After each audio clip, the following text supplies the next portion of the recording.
Supreme court ने देश भर में तेजी से बढ़ती अवैध बस्तियों को लेकर जो चिंता जताई, उससे असहमत नहीं हुआ जा सकता। उसने इन अवैध बसाहटों की रोकथाम के लिए व्यापक कार्ययोजना बनाने की जरूरत भी जताई।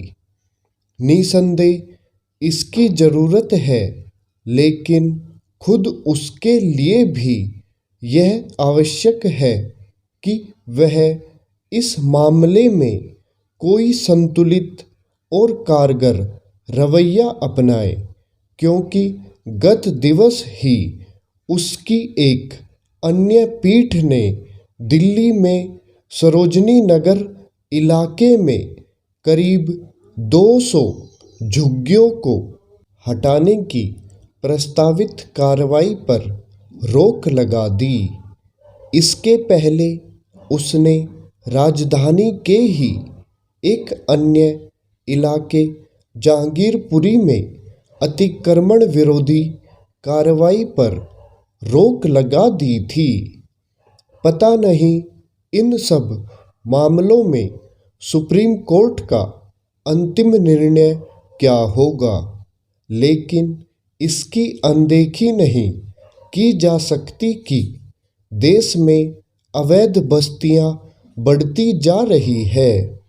निसंदेह इसके लिए राज्य सरकारें और उनके स्थानीय निकाय जिम्मेदार है।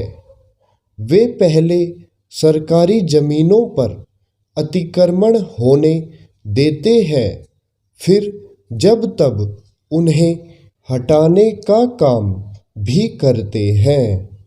ऐसी कार्रवाई कभी सही ढंग से नहीं होती तो कभी वह अदालती हस्तक्षेप का शिकार हो जाती है। यह भी देखने में आता है कि रह रहकर अवैध बस्तियों को नियमित होने का काम भी होता रहता है। कई बार ऐसा इसलिए करना पड़ता है क्योंकि ऐसी बस्तियों में बड़ी संख्या में लोग बस जाते हैं और फिर उन्हें वोट बैंक के रूप में देखा जाने लगता है। वास्तव में उन कारणों की तह तक जाकर उनका सही सटीक निवारण करने की जरूरत है, जिनके चलते सभी बड़े शहरों में अवैध बस्तियां बढ़ती जा रही है। ऐसा करके ही भविष्य में अवैध बस्तियों के निर्माण को रोका जा सकता है। अवैध बस्तियां बसने का एक कारण तो यह है कि बड़े शहरों के विस्तार के क्रम में यह नहीं देखा जाता कि शहरों को संचालित करने वाले मजदूर और कामगार रहेंगे कहाँ। दूसरा कारण यह है कि स्थानीय निकायों के भ्रष्ट कर्मी अवैध निर्माण होने देते हैं। अब तो बड़े शहरों में झुग्गी माफिया भी पनप गए हैं, जो भ्रष्ट नेताओं और नौकरशाहों की सह से अतिक्रमण कराते हैं। झुग्गी बस्तियां शहरी विकास को बदसूरत करने के साथ अन्य कई गंभीर समस्याएं भी पैदा कर रही है।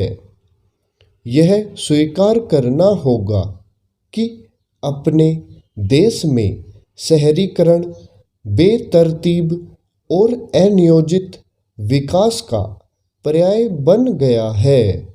स्थिति यह है कि नियोजित आवासीय इलाके व्यावसायिक ठिकानों में बदलते जा रहे हैं। चूंकि समस्या गंभीर है, इसलिए यह समझना होगा कि केवल चिंता जताने से काम चलने वाला नहीं है, अन्यथा हमारे शहर रहने लायक नहीं रह जाएंगे। स्टॉप।